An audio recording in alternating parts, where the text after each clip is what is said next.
그 운을 앞으로 10년 동안 잘 살리면 네. 90년생, 2000년대생들도 다 좋고 또 출산율도 회복될 거고 이제 다가오는 10년을 허투루 넘기면 이제 재앙이 오겠죠. 네. 그러니까 아까 이야기했던 이 파괴적 혁신 속에 나이든 고참들의 지혜가 그렇게 중요하지 않은 산업들은 앞으로 엄청 수익성이 좋아지는 거죠. 저는 한 30년 내 최고의 기회가 왔다고 보는 쪽이고요.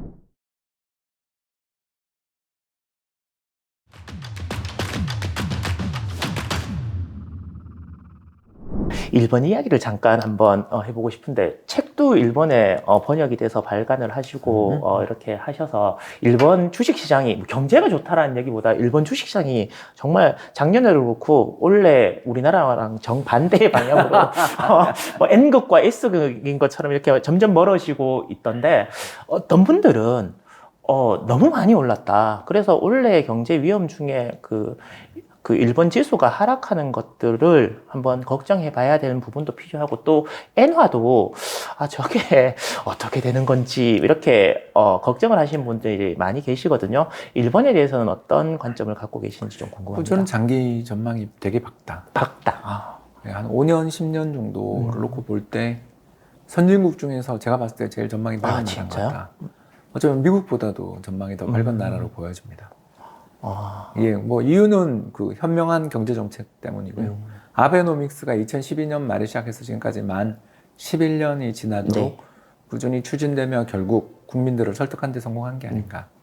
그러니까 국민들이 우리는 해봐야 소용없고 이 불황은 영원히 이어진다. 네네. 라는 그런 패배의식 네. 또는 디플레 기대가 끝없이 경제를 누르고 있었던 시기를 아베노믹스라는 이상한 정책을 써서 세계의 화살 예, 세계의 화살을 써서 결국은 집값을 이렇게 올리고 주식 가격을 이렇게 올리고 그리고 물가 상승률을 어느 정도는 올려놓은 상황에서 엔도 약세를 만들어서 기업들 경쟁력도 엄청 강해졌거든요. 이런 측면에서 놓고 보면 당장이야 당연히 주가 많이 오르면 빠질 수 있는 건데 그런 게 아닌 추세로 놓고 본다면 저는 향후 세계 경제 5년, 10년을 볼 때 저는 어쩌면 일본이 인도보다 앞에 있어야 되는 거 아닌가. 그 투자에 있어서의 난이도 면에서는 네. 그렇게 보고 있습니다. 혹시 그 세계 화살 중에 원래 실질 임금이 올라야 된다라는 예, 그건 부분도- 아직 안 됐죠. 네, 그게 아직 안 되고 있기 때문에 저게 안 되고 나서는 결국은 인플레이션이 발생을 하지 않지 않겠느냐라는 의견도 분명히 있더라고요. 예, 그러면 더 돈을 풀면 되죠. 아, 그러니까 핵심은 이겁니다. 네. 이건 제가 한 이야기가 아니고요. 노벨 경제학상 수상자이자 전 연준 의장인 벤 버냉키가 2000년대에 일본 방문해서 컨퍼런스에서 했던 이야기입니다. 예, 간단하게 그 사람의 주장을 요약하자면 인플레가 안 난다면 인플레가 날 때까지 돈을 풀면 된다. 인플레가 날 때까지 끝없이 돈을 풀면 결국은 사람들이 미래가 바뀌었구나라는 걸 인정하는 날이 올 거고 그러면 그때 잠궈도 된다. 이게 바로 아베노믹스의 아이디어거든요. 이걸 준 사람이 벤 버냉키입니다. 네. 뭐 헬리콥터 버냉키라 그러면 일본은 그렇게 할 수 있는 능력을 가지고 있는 나라라고 생각하십니까? 그렇죠. 전 세계에서 해외 대외 순자산이 가장 많죠. 우리가 아직 1조 달러가 조금 안 되는데 일본은 2조 달러가 넘으니까요. 네, 그만큼 해외 순자산을 많이 가지고 있고 더 나가서 미국과의 관계가 죄송합니다. 네. 우리보다 미국하고 트럼프가 되든 바이든이 되든 일본은 지금 미국이랑 사이가 제일 좋은 나라 중에 가장 믿을 만한 우방이 돼 있잖아요. 이렇게 믿을 만한 우방이 돼 있고 일본이 미국과의 신뢰가 강하다면 미국이 N 약세 이거 너무 심한 거 아니야라고 지적을 해야 이게 어느 정도 시장에서 먹힐 텐데 적어도 트럼프 때도 N 약세를 용인했고 바이든은 더 용인하는 것 같고 왜 이 나라의 그 정책을 흔들 만한 요인이 지진 이런 거 말고는 없는데 지진도 뭐 금방 이슈가 좀 소멸됐잖아요.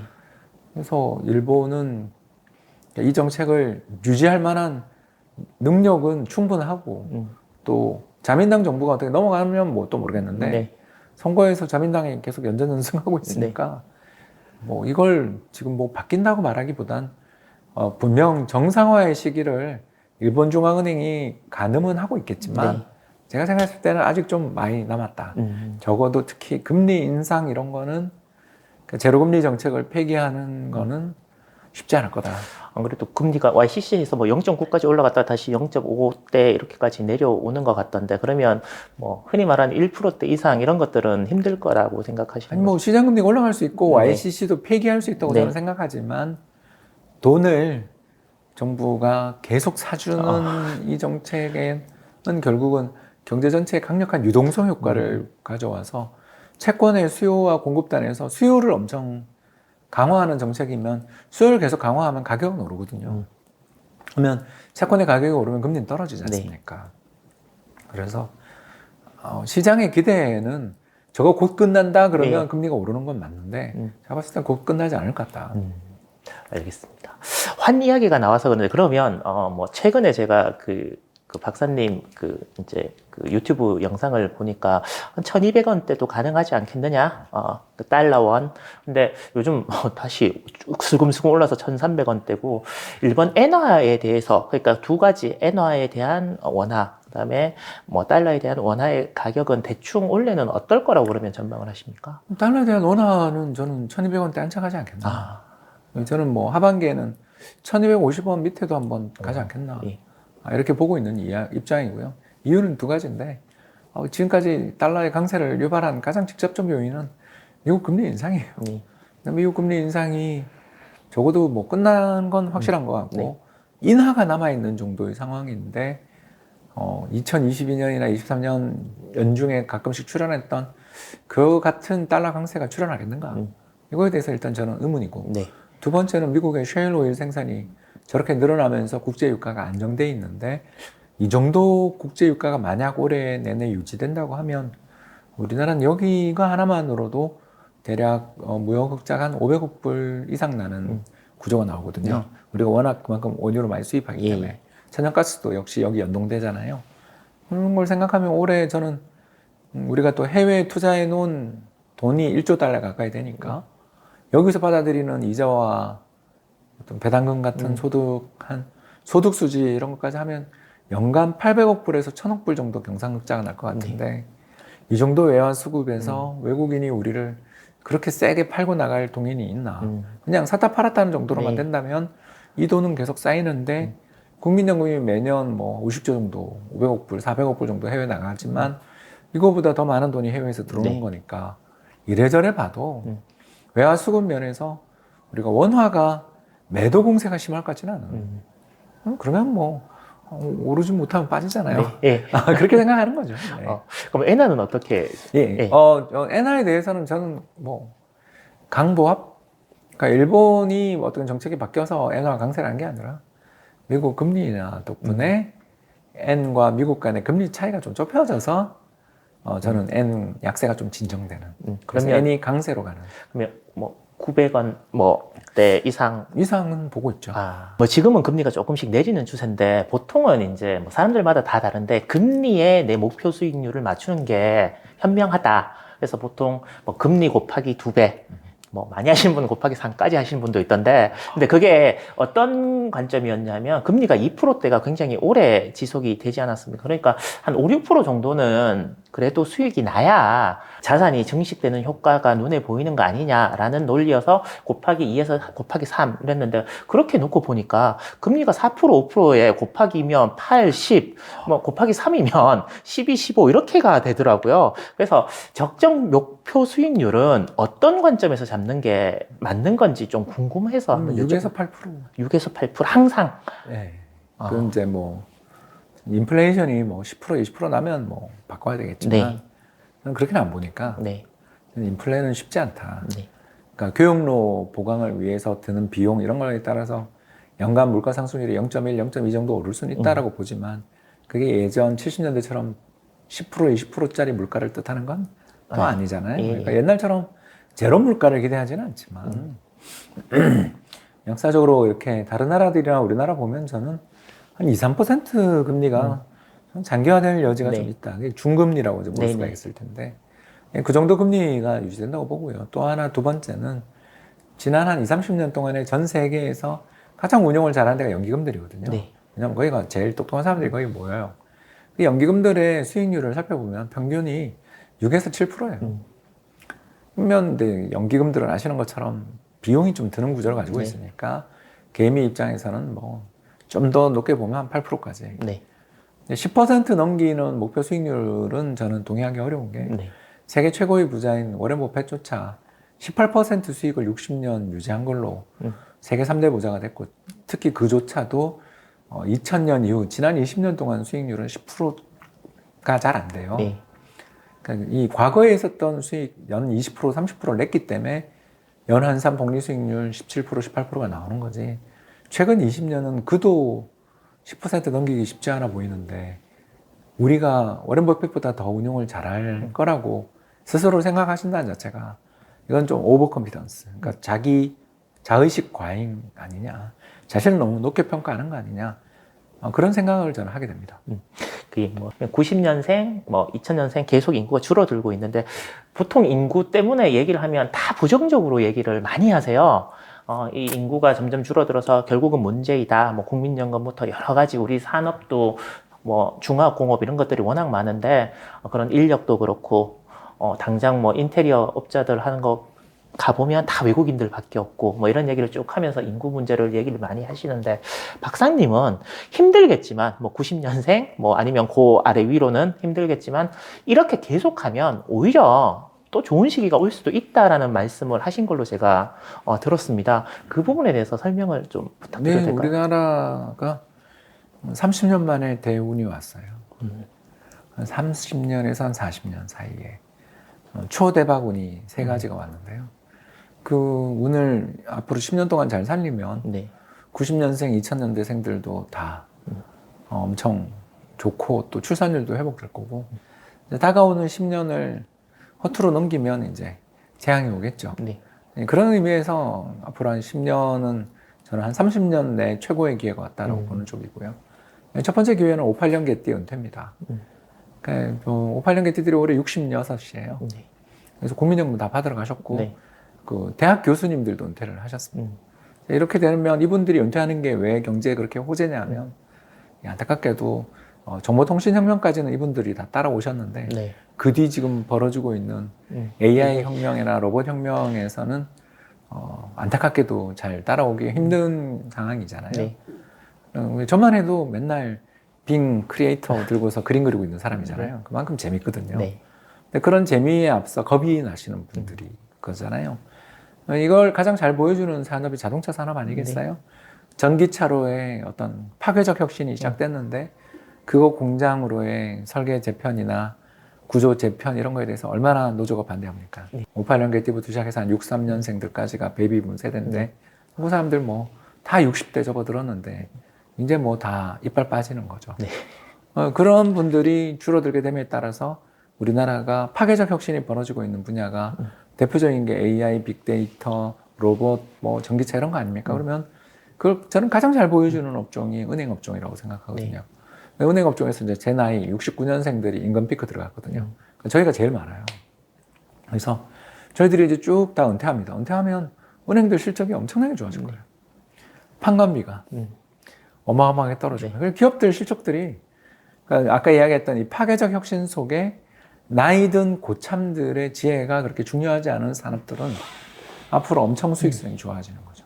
그리고 거기에 두 번째가 당연히 일자리가 거기서 어마어마하게 생기겠죠. 그리고 그 일자리가 생기는 게 나간 사람이 1000명이면 반만 생겨도 500명만 생겨도 거의 되게 좋은 일자리이기 때문에 경제 전체에 있어서 일자리가 엄청나게 좋아지고 실제로 지금 20대, 30대 고용률 그러니까 전체 그 인구에서 차지하는 취업한 인구는 역사상 최고치예요. 이미 어마어마한 호황이 왔고요. 네. 마지막 세 번째는 이 상황에서 중국이 스스로 넘어졌잖아요. 네. 미국과 그렇게 꼭 척져야 될 문제는 아니었던 것 같은데 왜 그렇게 쇼비니즘적인 그리고 특히 2019년 홍콩 민주화를 탄압한 게 저는 결정적 사건이었다고 생각하고 이번에 대만 선거가 저는 그걸 아주 잘 보여줬다고 생각하거든요. 그 집권 여당이 되게 인기가 없는데도 이기잖아요. 여러분 이게 핵심이에요. 그래서 여소야대예요. 선거에서 국회 선거는 여당이 졌어요. 근데 왜 총통 선거는 이기냐? 바로 우리는 제2의 홍콩이 될 수 없다라는 생각들을 하는 거죠. 즉 그런 식으로 돌아가다가 지금 뭐 다 봉쇄당하고 있는 중이잖아요. 그 덕에 우리나라 반도체든 디스플레이든 스마트폰이든 전기차든 뭐든 아무튼 우리나라의 주력 수출 산업의 턱밑 또는 우리를 넘어섰다고 생각됐던 그 수많은 산업들이 지금 헤매고 있는 거 아니겠습니까? 그러니까 남이 우리를 도와준 거죠. 물론 우리가 이뻐서 도와준 게 아니라 중국이 더 문제라 도와준 거죠. 이 모든 게 우리 경제 입장에서 보면 이게 어마어마한 혜택으로 돌아오거든요. 경제 전체 혜택으로 돌아옵니다. 그래서 생산성의 향상을 죄송합니다. 지체시키거나 저항하거나 변화를 싫어하는 사람들은 빨리 은퇴하고 대신 AI 혁명 이런 것들을 받아들일 수 있는, 그리고 그 사람들은 또 소수 정예요. 아이들이 적게 태어났으니까 거기에 투입될 어떤 우리의 교육 투자 이런 게 많고 2022년 이번 피사 점수 세계 국제 학력 평가 시험에서 한국이 세계 3등이에요. 이렇게 이해되시죠? 이제 잘하면 된다니까요? 그러니까 AI 혁명이든 뭐든 오든 우리는 되게 몸이 가벼운 나라잖아요.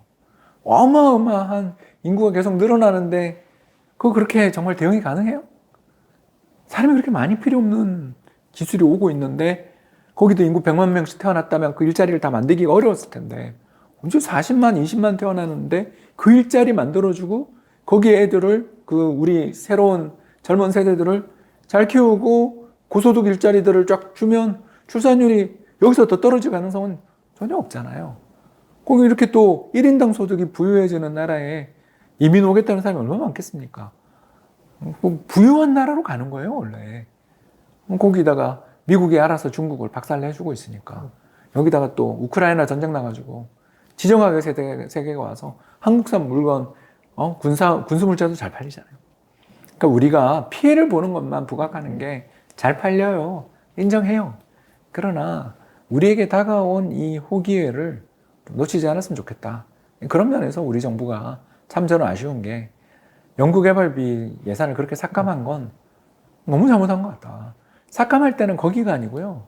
교육비랑 지방교부금을 삭감해야죠. 그걸 훨씬 더 빨리 삭감하는 게 나라를 살리는 길이다 저는 생각합니다.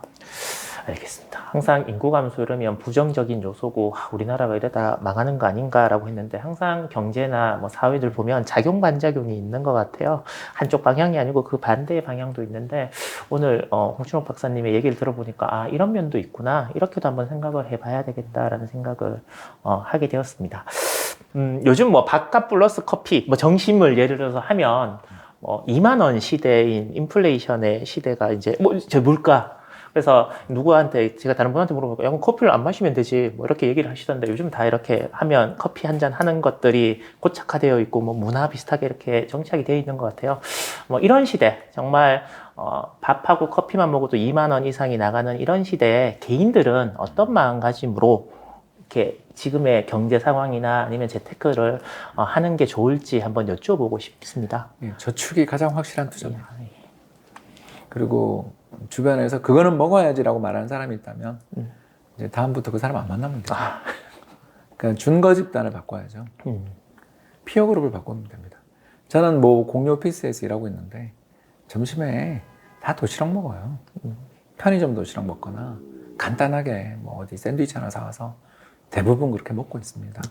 물론 스타트업들이 많이 모여있는 창업 공간이라서 그런 경향이 보이기는 하겠지만 뭐 이거는 해야지, 그런 게 다 가스라이팅입니다, 여러분. 그런 말에 신경 쓰실 필요가 없습니다. 그 사람들, 그렇게 이야기하는 사람들하고 자리를 좀 거리를 멀게 했다고 해서 당신이 일 잘하고 노력하고 그리고 부자가 됐는데 당신에 대해서 심술궂게 또 나쁜 말을 할 거라면 그런 사람은 아예 처음부터 보지 말아야 되는 거지. 여러분, 너무 그렇게 인간관계 참 중요합니다만 그보다 더 중요한 건 우리의 미래잖아요. 남의 말에 남의 시선에 신경 쓰는 그런 인생보다는 자신의 잣대, 자신이 생각하는 목표가 더 중요하고 또 이런 공동의 목표를 가진 사람들이 인생에서 더 중요한 게 아닌가라는 말씀 드리고 싶습니다. 홍춘옥 박사님이 생각하시는 부자는 과연 무엇일까라는 질문을 오늘 마지막 질문으로 한번 드리고 싶습니다. 이제 뭐 우리나라 상위 10% 정도의 재산을 가지고 있고 이제 위에서 뭐라 그러더라도 죄송한데 제가 가족에 중요한 일이 있어서 휴가를 내야 되겠습니다라고 말할 수 있으면 그거 부자 아닌가? 그러니까 자기 통제권을 가지면 점점 부자가 되는 거라고. 네. 저는 회사의 생활을 오래 하면서 되게 연봉이 높은 일자리를 있었어요. 근데 그런 일자리들은 대부분 탐욕적 일자리라고 불리는 일자리들이죠. 그래서 그런 일자리의 특성이 뭐냐면 휴가를 가더라도 스마트폰을 못 꺼요. 노트북 들고 여행을 갑니다. 그리고 너 지금 어디야? 당장 와. 라는 말을 1년에 한두 번씩 듣게 되는 일자리들이죠. 그럴 때 여행 중인데요? 뭐 문제 있으면 제가 좀 대처를 해드리겠습니다. 근데 그렇게 이런 식으로 이야기하시면 안 되죠 라고 이야기할 수 있는 건 자신감이거든요. 그 자신감을 줄 정도의 어떤 여유, 그게 부자의 잣대 아닌가 생각합니다.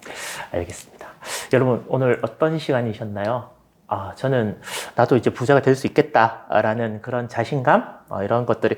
여러분, 그렇다고 해갖고, 아직까지 상위 10%, 한 10억, 순자산 한 10억 정도가 상위 10%인 걸로 제가 알고 있는데, 그거 안 됐는데, 상사급이 전화 왔는데, 저 못 가요. 막 그러면 안 되고, 거기 되기 전까지는 조금 좀, 그래도 가족들한테 미안하다 그러고, 열심히 가서 또 하고, 최대한 빨리 상위 10%가 돼서 방금 박사님이 말씀하신 것처럼 그렇게 당당하고 자기 주도권을 가질 수 있는 그런 여러분들이 되셨으면 좋겠습니다.